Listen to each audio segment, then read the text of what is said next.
اعوذ باللہ من الشیطان الرجیم بسم اللہ الرحمن الرحیم ربی اشرح لی صدری ویسر لی امری واحلل عقدۃ من لسانی یفقہوا قولی ربی زدنی علما۔ ڈیئر اسٹوڈنٹس، آج ہم مطالعہ پاکستان کی اپنی نئی کتاب کا آغاز کریں گے اور میں امید کرتی ہوں کہ آپ سب خیر و عافیت سے ہوں گے۔ آئیے سب سے پہلے ہم فہرست مضامین کو دیکھ لیتے ہیں۔ جی اسٹوڈنٹس، ہماری اس کتاب میں چار جو ہیں وہ ابواب ہیں۔ پہلا چیپٹر جو ہے پاکستان کی نظریاتی اساس کے حوالے سے ہے، دوسرے چیپٹر ہے تحریک پاکستان اور پاکستان کا قیام، تیسرے چیپٹر جو ہے وہ زمین اور ماحول ہے یعنی جغرافی سے جو ہے وہ تعلق رکھتا ہے، اور ہمارا اگلا چیپٹر ہے خواتین کو بااختیار بنانا۔ اس میں ہم خواتین کے حقوق اور ان کے مفادات کی حفاظت کو اسلامی جو ہے وہ پس منظر اور اسلام کے پیراہے میں دیکھیں گے۔ آئیے آج ہم باب نمبر 1 کا آغاز کرتے ہیں۔ ڈیئر اسٹوڈنٹس، پہلے چیپٹر کا جیسا کہ میں نے آپ کو ٹاپک عنوان بتا دیا، پاکستان کی نظریاتی اساس یعنی آئیڈیولوجیکل بیسس آف پاکستان۔ اس میں سب سے پہلے ہم نظریہ کی تعریف، اس کے سورسز یعنی اس کے ماخذ اور اس کی اہمیت کو تفصیلاً دیکھیں گے۔ جیسا کہ آپ سب کو پتہ ہے کہ برصغیر میں پاکستان کے نام سے ایک آزاد ریاست قائم ہوئی، لیکن یہ ریاست کب قائم ہوئی اس کا جو ہے ڈیٹیل میں ہم انشاءاللہ اس چیپٹر کے آگے نیکسٹ میں پڑھیں گے، لیکن یہاں پہ یہ انہوں نے بتایا کہ ایک آزاد ریاست کا قیام 20ویں صدی کا ایک اہم ترین واقعہ ہے۔ اس کو آپ اپنی کتابوں پر انڈرلائن کر لیجئے۔ MCQ اکثر جو ہے بورڈ میں بھی پوچھا جاتا ہے کہ پاکستان کا قیام کون سی صدی کا واقعہ ہے، اس کو انڈرلائن کر لیجئے تاکہ MCQ میں آپ کے لیے بہت زیادہ فائدہ مند ہوگا۔ اب ہم نے یہ دیکھنا ہے کہ اس واقعے کے پیچھے ایک مضبوط نظریہ کار فرما تھا، یعنی پاکستان جو ہے وہ 20ویں صدی عیسوی میں تو بن گیا، لیکن ایک دم سے تو اس کی جو ہے وہ کوششیں ختم ہو کر ایک اختتام پذیر ہو کر ایک فائنل شکل میں تو نہیں آ گئی نا۔ اب ہم نے یہ دیکھنا ہے کہ آخر اس کے پیچھے وہ کون سا ایسا نظریہ، وہ کون سی ایسی سوچ ہے جو کہ کار فرما تھی۔ نظریے کے لیے انگریزی میں آئیڈیالوجی کا لفظ استعمال کیا جاتا ہے۔ اب ہم دیکھتے ہیں کہ نظریہ کیا ہے۔ لفظ نظریہ اپنی تعریف اور معنی کے لحاظ سے شروع سے ہی سماجی دانشوروں یعنی کہ ہمارے معاشرے میں جو بھی لوگ جو ہیں عقل مند اور سمجھدار ہیں، ان کے درمیان لفظ نظریے کے حوالے سے ہمیشہ سے ہی ایک اختلاف رہا ہے۔ کچھ لوگ جو ہیں مختلف ادوار کے مکاتب فکر یعنی کہ مختلف ادوار میں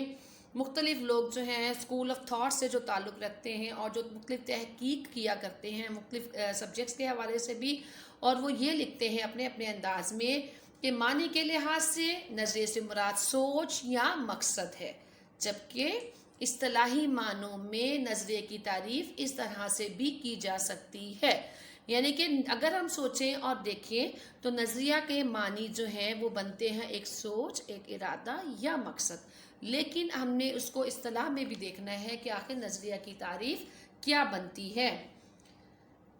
نظریے کی کیا تعریف بنتی ہے۔ یہاں پہ پہلے جو ہے تعریف انہوں نے یہ بتائی کہ نظریہ جو ہے وہ کسی بھی اصطلاحی معنوں میں نظریہ کی تعریف جو ہے وہ اس طرح سے کی جاتی ہے کہ جب ہم کسی چیز کو وجود میں لانے کے لیے سوچتے ہیں یا ہم کسی چیز کو بنانے جاتے ہیں تو سب سے پہلے ہمارے ذہن میں جو سوچ، جو فکر اور نقشہ ابھرتا ہے وہ نظریہ کہلاتا ہے۔ مثال کے طور پر اگر ہم نے اپنے گھر کی تعمیر کرنی ہے تو اس کے لیے سب سے پہلے ہم کسی آرکیٹیکچر سے کوئی نقشہ بنوائیں گے، اس نقشے کے اکارڈنگ جو ہے پھر ہم اس گھر کی جو ہے تعمیر کا کام شروع کر دیں گے۔ تو پھر اس تعریف کی اور اس مثال کی روح سے نظریہ کیا ہے؟ ایک سوچ، ایک فکر اور ایک نقشے کا نام، نقشے کا ذہن میں ابھرنا نظریہ کہلاتا ہے۔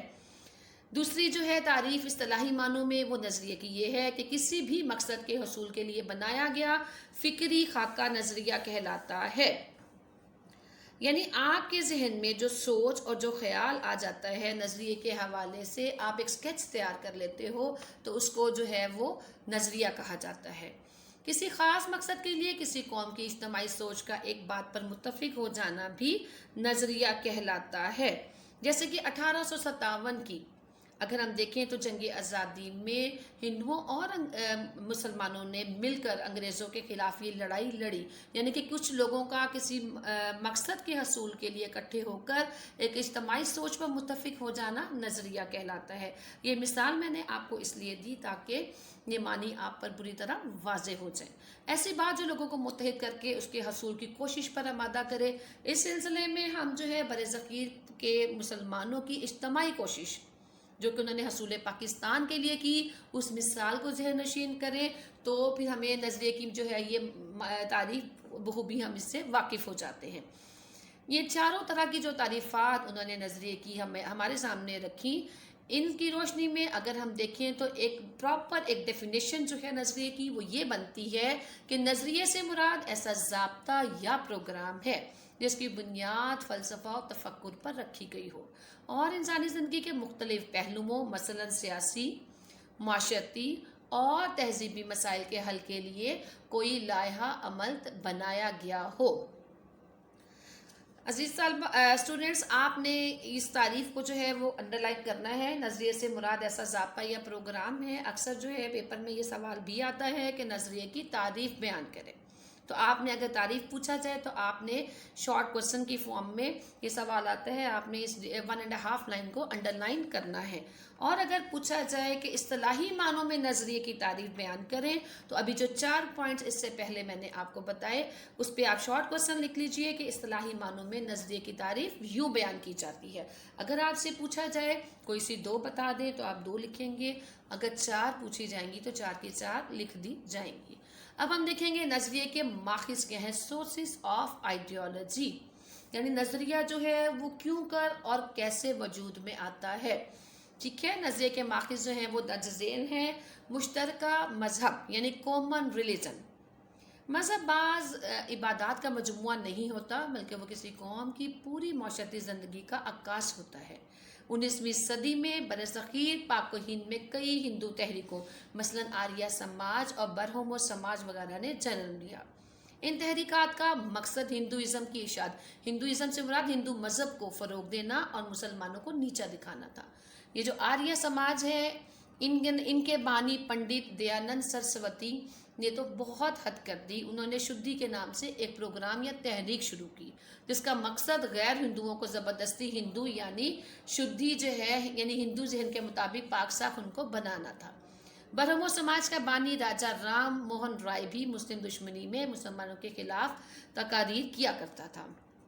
اور اس دور میں کانگریسی حکومت جو ہے 1737 سے 39 تک جو ہے وہ قائم رہی، اور اس خیال کو مزید اس میں پختہ کیا گیا کہ متحدہ ہندوستان میں مسلمانوں کے لیے اپنی مذہبی شناخت اور پہچان کو برقرار رکھنا ان کے لیے مشکل ہوتا جا رہا ہے۔ یہاں پہ جو بات اسٹوڈنٹس آپ کو بتائی جا رہی ہے وہ یہ کہ مذہب سے مراد صرف عبادات ادا کرنا نہیں ہے، بلکہ اس کا مطلب یہ ہے کہ انسان کی یا کسی قوم کی پوری زندگی جو ہے وہ اس میں مذہب جو ہے وہ ڈپکٹ ہوتا ہے یا نظر آتا ہے۔ برصغیر پاک و ہند میں چونکہ مسلمان ہندوؤں کے ساتھ رہا کرتے تھے، لیکن ہندوؤں کی ہر ممکن کوشش تھی مسلمانوں کو نیچا دکھانے کی، اور ان مختلف تحریکیں شروع کر کے ان کو اپنے اندر ضم کرنے کی کوشش کی گئی تاکہ مسلمانوں اور ہندوؤں کا ایک مذہب مشترک ہو جائے اور وہ اپنی ایک علیحدہ سوچ کو جو ان کی اسلام کے حوالے سے اس کو آہستہ آہستہ ختم کر دیں۔ اور پھر یہ زور اور مزید تیز تر ہوتا گیا جب کانگریس کو وزارتیں مل گئیں۔ یہ 2 سال مسلمانوں کے لیے بہت مشکل کے سال تھے، کیونکہ ان 2 سالوں میں کانگریس کو حکومت ملی، وزارتیں ملی، اور انہوں نے مسلمانوں کا اور زیادہ حلقہ تنگ کرنا شروع کر دیا تاکہ مسلمان بینگ مسلم اپنی شناخت کو چھوڑ دیں اور وہ ایک ہی مذہب کے انڈر جو ہیں وہ آ جائیں، اور وہ مذہب ہو ہندوازم، تاکہ ان کی اپنی پہچان، آئیڈینٹی اور شناخت جو ہے وہ ختم ہو جائے۔ اگلا سورس ہے مشترکہ سیاسی مقاصد۔ مشترکہ سیاسی مقصد آخر یہ کیا ہے، یعنی common political objectives. Dear students, مشترکہ سیاسی مقاصد کی بدولت دنیا کی کئی اقوام نے اپنی آزادی کی جدوجہد کو مکمل کیا اور انگریزوں کی آمد سے برصغیر پاک و ہند میں جمہوریت کا تصور ابھرا۔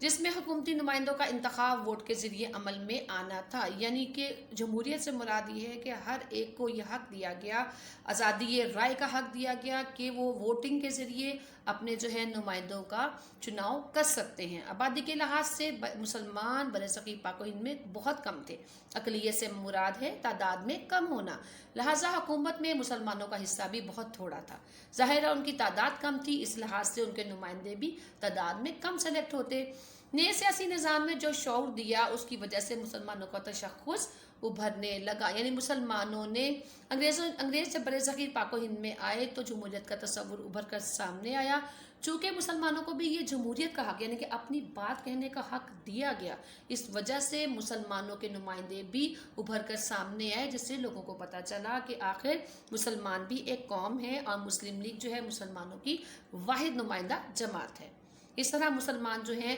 مسلم لیگ کے سائے تلے جو ہے اپنی سٹرگل یا جدوجہد کا آغاز کرتے ہوئے بالآخر اپنے مقصد تک جا پہنچے۔ برصغیر پاک و ہند میں کانگریس ایک بہت بڑی جماعت تھی، اور کانگریس کی سوچ یہ تھی کہ وہ تمام جتنی بھی یہاں پہ آبادی ہے ان سب کی نمائندہ جماعت ہے، لیکن مسلم لیگ نے کانگریس کے اس دعوے کو غلط ثابت کر دیا۔ اس لیے کبھی بھی مسلمان اور ہندو کسی بھی سیاسی پلیٹ فارم پر اکٹھے نہ ہو سکے، کیونکہ یہ دو علیحدہ علیحدہ نظریات سے تعلق رکھنے والی اقوام تھی۔ اگلا پوائنٹ ہے مشترکہ تعلیمی مقاصد، یعنی کامن ایجوکیشنل آبجیکٹیوز۔ مشترکہ تعلیمی مقاصد بھی کسی قوم کے نظریے کے ماخذ ہوتے ہیں، یعنی کسی قوم کے نظریے کو وجود میں آنے کے لیے تعلیمی مقاصد جو ہیں بہت اہمیت رکھتے ہیں۔ ڈیئر اسٹوڈنٹس، جیسا کہ آپ جانتے ہیں کہ انگریزوں نے برصغیر پہ قبضے کے بعد ایک ایسا نظام متعارف کرایا جس میں انگریزی زبان کو مرکزی حیثیت حاصل تھی۔ اس پر مسلم علماء نے بہت رد عمل کا اظہار کیا، انگریزی زبان سیکھنے کو خلاف اسلام قرار دیا۔ بیشتر مسلمانوں نے نئے نظام تعلیم کو رد کر دیا۔ یہ سب ایک نظریے کی بنیاد پہ ہوا، اور وہ نظریہ کیا تھا؟ نظریہ اسلام۔ ڈیئر اسٹوڈنٹس، یہ جو ہے اس کا میں تھوڑا سا پس منظر آپ کو بتانا چاہوں گی کہ 1857 کی جب جنگ آزادی ہوئی اس کے بعد ہندوؤں نے انگریزوں کو یہ باور کروا دیا کہ اس جنگ میں صرف حصہ لینے والے مسلمان ہی تھے۔ انگریزوں نے مسلمانوں کو اپنے ظلم و ستم کا نشانہ بنایا اور ان پہ تعلیم کے دروازے بند کر دیے، یعنی کہ ہر طرح سے ان کو کچلنے کی کوشش کی۔ تو اس دور میں جو مسلم علماء تھے ان کا رد عمل پھر یہ ہو گیا، کیونکہ وہ انگریزوں سے نفرت کرنے لگے، اس لیے انہوں نے انگریزی زبان سے بھی نفرت کا اظہار کیا، اور انہوں نے اپنے بچوں کو اسکولوں میں بھیجنا بھی چھوڑ دیا، اور اس وجہ سے مسلمان جو ہندوؤں سے بہت پیچھے رہ گئے۔ اگلا ہے مشترکہ معاشی مقاصد، کامن اکنامیکل آبجیکٹیوز یا اکنامک آبجیکٹیوز۔ مشترکہ معاشی مقاصد بھی کسی قوم کے نظریے کے ماخذ ہوتے ہیں، جیسے کہ ابھی میں نے بات کی کہ 1857 کی جنگ آزادی کے بعد انگریزوں کی ہمدردی حاصل کرنے کے لیے ہندو انگریزوں کو یہ بات سمجھانے میں کامیاب ہو گئے کہ جنگ آزادی میں مسلمان کا کردار زیادہ تھا، اور مستقبل میں بھی مسلمان دوبارہ اس قسم کی کوشش کر سکتے ہیں۔ اس کے نتیجے میں انگریزوں کا رویہ مسلمانوں کے ساتھ بہت سخت ہو گیا، اور معاشی طور پر مسلمانوں پہ اتنے ظلم و ستم کیے گئے، ان کو اتنا نظر انداز کیا گیا کہ ان کی تمام وجوہات کی بنا پر مسلمانوں کے لیے کاروبار تجارت کے تمام مواقع بند ہو گئے، اور اس طرح انہوں نے اپنے نظریے کو نہ چھوڑا، یعنی مسلمان اپنے موقف پہ ڈٹے رہے، اور وہ موقف اور وہ نظریہ اسلام تھا، جس نے ان کو ہندوؤں سے یکسر ایک علیحدہ اور ایک منفرد قوم جو ہے وہ بنا دیا۔ وہ اس وقت مسلمان بہت مشکل میں تھے، فائنینشلی، اکنامیکلی، یعنی ان کی زمینیں ضبط کر لی گئی، وہ فصل کو کاشت نہیں کر سکتے تھے، وہ اپنا کاروبار نہیں چلا سکتے تھے، تجارت نہیں کر سکتے تھے، یعنی وہ بہت زیادہ اکنامیکلی، اقتصادی لحاظ سے کمزور ہو گئے تھے، لیکن پھر بھی مسلمان جو ہیں اپنے نظریے پر پوری طرح کاربند رہے، اور وہ نظریہ اسلام تھا۔ پانچواں جو ہے وہ نظریے کا ماخذ وہ ہے مشترکہ ثقافتی مقاصد۔ مشترکہ ثقافتی مقاصد کی بنیاد پر بھی نظریہ وجود میں آتا ہے۔ انگریزوں کے ہندوستان پر قبضے کے وقت اردو کو سرکاری زبان کی حیثیت حاصل تھی۔ برطانوی حکومت میں جب ہندوؤں کا حکومتی سطح پر عمل دخل بڑھتا چلا گیا تو انہوں نے اردو کی جگہ ہندی کو سرکاری زبان کا درجہ دیا۔ اردو کیونکہ عربی رسم الخط میں لکھی جاتی تھی، لہٰذا اسے اسلام اور مسلمانوں کے قریب تصور کیا جاتا، جبکہ دیوناگری رسم الخط میں لکھی جاتی، لہٰذا ہندوؤں نے اردو کی جگہ ہندی کو سرکاری زبان کا درجہ دینے کا مطالبہ کر دیا۔ مسلمانوں کو ہندی پڑھنے لکھنے پر عبور حاصل نہیں تھا، ہندوؤں نے مسلمانوں کو یہ سوچنے پر مجبور کر دیا کہ وہ متحدہ ہندوستان میں اپنے تشخص کو مزید برقرار نہیں رکھ سکیں گے، لیکن مسلمانوں نے وہاں پر رہتے ہوئے بھی اپنے عقائد اور اپنے اصولوں پر کاربند رہتے ہوئے اپنے علیحدہ وطن کے لیے، اپنے علیحدہ وطن کے حصول کے لیے اور اسلام کے تمام اعتقادات اور فرائض کو بخوبی سر انجام دینے کے لیے اپنی علیحدہ جدوجہد کا آغاز جو ہے وہ کیے رکھا، اور جب تک اپنا وطن آزاد مملکت حاصل نہیں کر لی وہ اپنی سوچ اور اپنے اس نظریے پر کاربند رہے۔ اب ہم دیکھتے ہیں آخر نظریہ کیوں کر پیدا ہوتا ہے اور آخر اس کی امپورٹنس کیا ہے۔ یہ تو ہم نے دیکھ لیا کہ مختلف سورسز ہیں جو کہ قوموں کے نظریے کو وجود دیتے ہیں۔ نظریہ ڈیئر اسٹوڈنٹس لوگوں کی سوچ ہوتی ہے جو کہ اس کی عکاسی کرتا ہے، وہ نظریہ ہے۔ اقوام اسی وجہ سے زندہ نظر آتی ہیں۔ نظریہ انسان کے ایک دوسرے کے ساتھ قومی حقوق و فرائض کی وضاحت بھی کرتا ہے۔ نظریہ قوم کو متحد رکھنے میں بہت اہمیت رکھتا ہے، مددگار ثابت ہوتا ہے۔ نظریہ مقاصد کے حصول کے لیے ہر قسم کی مشکلات کا مقابلہ کرنے کی طاقت بھی بخشتا ہے۔ نظریہ مقاصد کے حصول کے لیے جدوجہد کا نام ہے اور مقصد کے حصول کو یقینی بناتا ہے۔ نظریہ انقلاب کو جنم دیتا ہے اور اس کی وجہ سے بہت سی راہیں نکلتی ہیں۔ ڈیئر اسٹوڈنٹس اگر ہم اس پہلے پیراگراف کو دیکھ لیں تو اس میں ہمیں جو بات سمجھ آتی ہے وہ یہ کہ نظریہ ایک سوچ ہے جو کہ قوموں کو زندہ رکھتی ہے، اور اس نظریے کی بدولت ہی ہر کوئی دوسرے کے حقوق و فرائض کو ادا کرنے کے لیے ہر وقت کاربند رہتا ہے، اور یہ نظریہ ہی ہے جو ان کو آپس میں متحد رکھتا ہے۔ نظریے ہی کی بدولت جو ہے کوئی بھی قوم جب ایک سوچ اور ایک فکر یا نظریہ لے کر چلتی ہے تو ہر طرح کے حالات کا مقابلہ جو ہے، ہر طرح کی مشکلات کا مقابلہ کرنے کی طاقت رکھتی ہے، اور پھر وہ کوشش اور جدوجہد کے ساتھ اپنے جو ہے مقصد کو حاصل کرنے میں کامیاب ہو جاتی ہے۔ اور اگلے پیراگراف میں اب ہم یہ دیکھتے ہیں کہ اگر کوئی قوم اپنے نظریے کو چھوڑ دیتی ہے، اگر وہ اس میں ناکام ہو جاتی ہے، محرومی کا شکار ہو جاتی ہے، وہ کسی مشکل حالات اور سماجی دباؤ میں اپنے نظریے کو چھوڑ دیتی ہے تو کیا ہوتا ہے، دوسرے نظریات اس کو اپنے اندر ضم کر لیتے ہیں۔ جس طرح امریکہ میں سیاہ رنگت کے لوگوں نے مساوی حقوق کے حصول کے لیے جدوجہد شروع کی تو ان کا نظریہ مساوی حقوق کے حصول کا تھا۔ ایک لمبے عرصے تک بنیادی انسانی حقوق سے محرومی نے ان میں جو ہے یہ نظریہ مساوی حقوق کے حصول کے لیے ایک نظریے نے جنم لے لیا۔ اسی طرح برصغیر پاک و ہند کے مسلمانوں نے اپنے سماجی سیاسی حقوق کے حصول کے لیے جب جدوجہد شروع کی تو اس کی وجہ انگریزوں اور ہندوؤں کا ظالمانہ رویہ تھا، جس نے مسلمانوں کے اندر یہ جذبہ پیدا کیا، یہ لہر اور یہ سوچ پیدا کی کہ وہ اپنا علیحدہ وطن حاصل کریں۔ اس لیے ہم کہہ سکتے ہیں کہ ہر نظریے کے پس پردہ تاریخ، روایات، رسم و رواج، مزاج، نفسیات اور مذہب جیسے عناصر شامل ہوتے ہیں، اور یہی عناصر کسی بھی نظریے کی اہمیت کو اجاگر کرتے ہیں۔ جی اسٹوڈنٹس، آج کا ہمارا جو لیکچر ہے اس میں ہم نے نظریے کی تعریف، اس کے ماخذ اور اس کی اہمیت کو تفصیلاً دیکھا۔ آج کی آپ کی ڈائری یہ ہے کہ آج آپ نے نظریے کے ماخذ اور اس کی اہمیت جو میں نے ابھی آپ کو جو ہے وہ لیسن آپ کو پڑھایا، آپ نے اس کا لانگ کویسچن جو ہے، یہ ایکسرسائز کا لانگ کویسچن نمبر 1 بنتا ہے، آپ نے اس کو یاد بھی کرنا ہے اور اس کو پوائنٹس کی صورت میں اسی طرح سے اپنے رجسٹر پہ لکھنا بھی ہے۔ انشاءاللہ اگلے لیکچر میں پھر ملاقات ہوگی۔ السلام علیکم ورحمۃ اللہ وبرکاتہ۔